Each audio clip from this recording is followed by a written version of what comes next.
In today's video, we are going to dive into fascinating world of recursion in Python.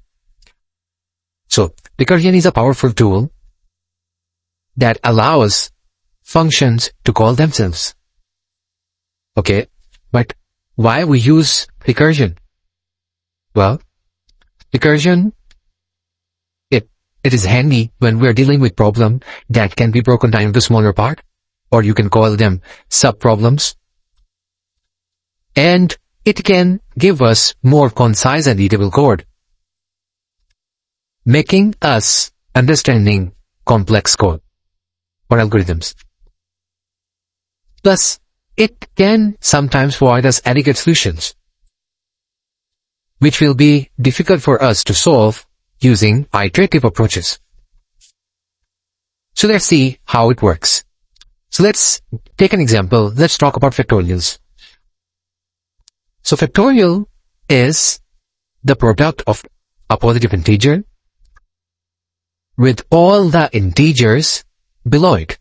Let's say if I have to calculate 5 factorial, 5 multiplied by 4, multiplied by 3, multiplied by 2, multiplied by 1 would be the answer.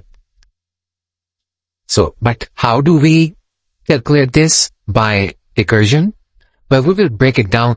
So, we know the factorial of 0 is 1, and factorial of 1 is 1 as well. That would be our base case.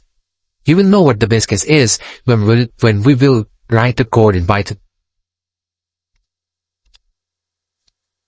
So, if that's not the case, we will keep on multiplying by n with n minus 1. So let's look at code. So, here it is. Exactly what we talked about here. We will return 1 if n is equals to 0 or n equals to 1 and start returning a value. Otherwise, it will keep on calling itself, and it will be similar to the mirror within a mirror problem.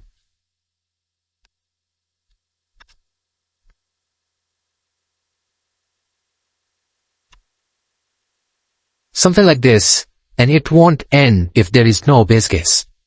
So we need to tell our code to stop somewhere, and that particular condition is our base case. So,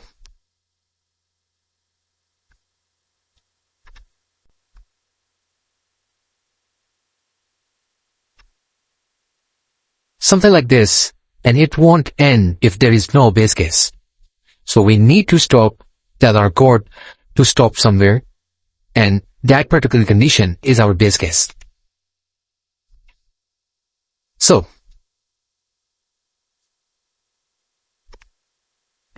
if that's not the case, what will happen is, it will keep on multiplying the number with one lesser than itself.